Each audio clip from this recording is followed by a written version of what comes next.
हाय बच्चों, मैं हूँ सुनील मैडम। आज मैं टीजीटी पीजीटी से संबंधित महत्वपूर्ण हिंदी के कुछ प्रश्न लेके आपके सामने उपस्थित हूँ, जिसमें से 2-3 प्रश्न तो आना ही आना है। तो आइए हम लोग देखते हैं कि क्या है।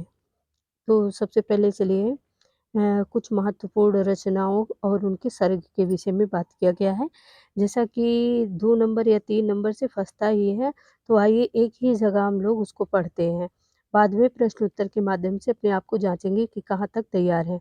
तो चलिए स्टार्ट करते हैं। सबसे पहले रामचरितमानस। रामचरितमानस में पूछा जाता है कितने कांड हैं? या फिर ऐसे पूछा जाता है कि रामचरितमानस किसमें लिखा गया? तो कांडों में लिखा गया। किसमें लिखा गया है? कांडों में लिखा गया है। तो दूसरा प्रश्न इसी से संबंधित कि कितने कांड हैं? तो कितने कांड हैं? 7 कांड है। फिर पूछा जाता है कि पहला कांड कौन-सा है? तो पहला कांड कौन-सा है? तो पहला कांड अयोध्या कांड होता है। सॉरी, पहला बाल कांड होता है। कौन-सा? बाल कांड, फिर अयोध्या कांड।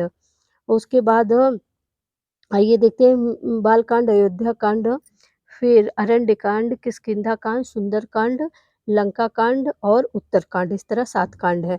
आइए देखते हैं दूसरा पृथ्वीराज रासो। पृथ्वीराज रासो किसमें लिखा गया? तो ये समय में लिखा गया। देखा जाता है ना, भाग होता है, कांड होता है, सर्ग होता है, समय होता है, छंद होता है। तो पूछा जाता है किसमें लिखा गया है। इम्पॉर्टेंट ये होता है। तो पृथ्वीराज रासो किसमें लिखा गया है? समय में लिखा गया है। और कितने समय में लिखा गया? 69 69 यानी 69 समय में लिखा गया। दूसरा है आपका पद्मावत। पद्मावत किसमें लिखा गया है? तो ये खंडों में लिखा गया। कितने किसमें लिखा गया? खंडों में लिखा गया है। लेकिन ये 2 भाग हैं इसके, पूर्वार्ध और उत्तरार्ध। कौन-कौन से? पूर्वार्ध, पूर्वार्ध, पूर्वार्ध और उत्तरार्ध, उत्तरार्ध। पूर्वार्ध और उत्तरार्ध 2 भागों में लिखा गया है। और खंड कितने हैं? 57 खंड कितने हैं? तो 57 खंड है इसमें। उसके बाद है कामायनी। कामायनी में कितने सर्ग हैं? तो कामायनी में 15 सर्ग हैं। कामायनी में कितने सर्ग हैं? 15 सर्ग हैं। फिर पूछा जाता है साकेत में कितने सर्ग हैं? तो साकेत में 12 सर्ग हैं। साकेत में कितने सर्ग हैं?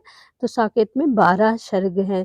साकेत किसकी रचना है? मैथिली शरण गुप्त की। कामायनी किसकी रचना है? जयशंकर प्रसाद की। पद्मावत जायसी की, मलिक मोहम्मद जायसी। पृथ्वीराज रासो किसकी रचना है?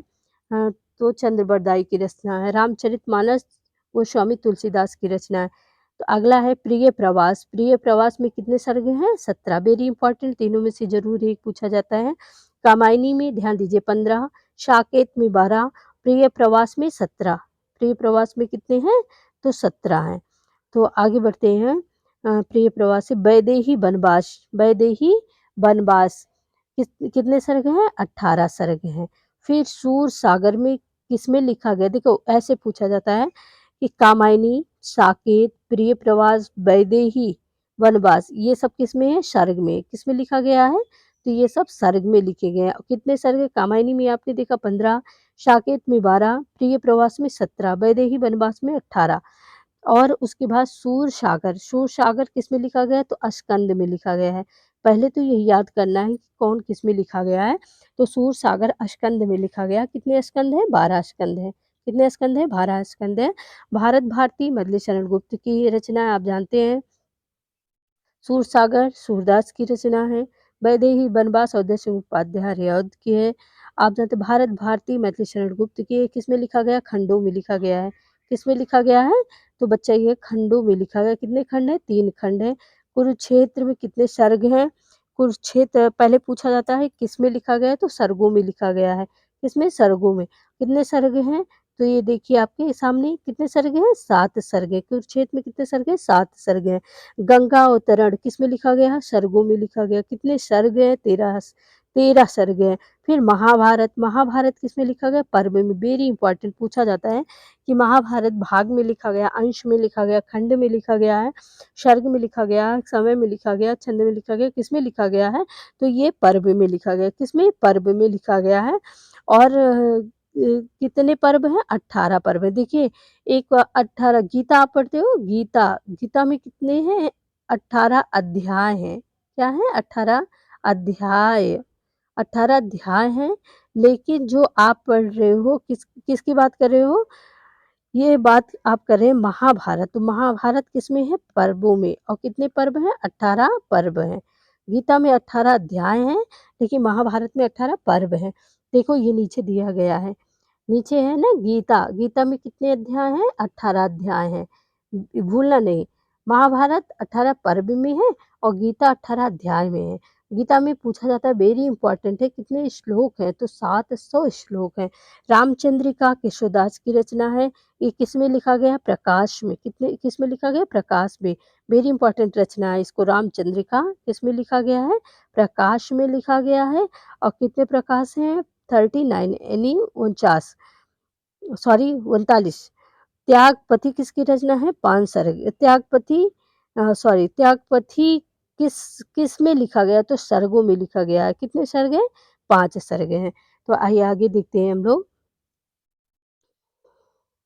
फिर आपका चलिए 16 से शुरू होता है कि उर्वशी। उर्वशी किसकी रचना है? वेरी इंपॉर्टेंट, रामधारी सिंह दिनकर की। उर्वशी किसमें लिखा गया? अंक में लिखा गया। किसमें लिखा गया? अंक में। कितने अंक है? 5 अंक है। भाषा भूषण, भाषा भूषण शिवराज भूषण की भाषा भूषण शिवराज भूषण की रचना है। और इसमें किसमें लिखा गया है? प्रकाश में लिखा गया है। कितने प्रकाश में? 5 प्रकाश में।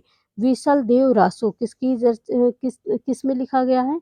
ये मुख्य रूप से खंडों में लिखा गया। किसमें? मुख्य रूप से खंडों में। कितने खंड हैं? तो कितने खंड हैं? इसमें 4 खंड हैं। और इसमें छंदों का भी प्रयोग किया गया है। 4 खंड हैं, चारों खंडों की जो रचना हुई है वो छंद में हुई है। कुल कितने छंद हैं? दोनों भी पूछा जा सकता है कि कितने छंद हैं? तो 125 छंद हैं। और कितने खंड हैं? 4 खंड हैं। फिर आइए अगला देखते हैं। अगला आपका है कवित रत्नाकर। कवित रत्नाकर किस में लिखा गया? तरंग में। कवित रत्नाकर किस में लिखा गया? तरंग में। कितने तरंग हैं? 5 तरंग हैं। और इन तरंगों में जो प्रयोग किया गया है किसका? दोहा का या छंद का? तो छंद का प्रयोग किया गया है। छंद इसमें कितने पाए जाते हैं? 394। कितना? 394। बीच में एक छूट गया आपका वर्ण रत्नाकर। वर्ण रत्नाकर किस में लिखा गया? कल्लोल में। वेरी इंपॉर्टेंट है, आप इसको पढ़ते रहिए। कल्लोल, कल्लोल में कितने कल्लोल में लिखा गया? 8 कल्लोल में लिखा गया है। फिर अंधेरे में एक रचना है, अंधेरे में किसमें लिखा गया? खंड में। कितने खंड हैं? 8 खंड हैं। और कितने बंध हैं इसमें? 71 बंध, 8 खंड है। Very important. जौहर, श्याम नारायण की रचना है। जौहर हाँ, जौहर में किस में लिखा गया है? जौहर खंडों में लिखा गया है। जौहर खंडों में लिखा गया। कितने खंड है? 17। चंद्रगुप्त किस में लिखा गया है? तो अंक में लिखा गया है। कितने अंक है? 4 अंक। ध्रुव स्वामी अंकों में लिखा गया। कितने अंक है? 3 अंक। कोणार्क अंक में लिखा गया है। कितने अंक है? 3 अंक। आषाढ़ का एक दिन किस में लिखा गया है? अंक में लिखा गया। कितने अंक है? 3 अंक है। अजात शत्रु अजात शत्रु किस में लिखा गया है? तो ये जो आपका अजातशत्रु है ये भी अंकों में लिखा गया, ऊपर नीचे हो गया। ये देखो इसका जोड़ यहीं से है। अजातशत्रु किसमें लिखा गया है? अंकों में। कितने अंक हैं? 3 अंक हैं। कितने अंक हैं बच्चों? तो 3 अंक हैं। फिर है आपका भारत दुर्दशा, ये भी अंकों में है लेकिन इसमें 6 अंक हैं। फिर स्कंद गुप्त, स्कंद गुप्त किसमें है? स्कंद गुप्त आपका अंकों में। कितने अंक हैं? 5 अंक हैं। ये डबल हो चुका है एक, तो इसलिए चाहे कितने अंक हैं? 5। ये देखो ऊपर नीचे दोनों। उसके बाद अंधा युग, अंधा युग क्या है? ये डबल हो चुका है। ये 5 अंक यहाँ भी है, 5 अंक यहाँ भी है। तो और अंधा युग कितने हैं भागों में है? 2 भागों में है। अंधा युग कितने भागों में है? तो ये है आपका अंधा युग 2 भागों में है। तो वेरी इंपॉर्टेंट है बच्चों, आप इनको ज़रूर रट लीजिएगा। यहाँ से आपका 2 नंबर 3 नंबर पक्का है। इसी तरह वीडियो लेकर मैं पुनः उपस्थित रहूँगी। धन्यवाद आप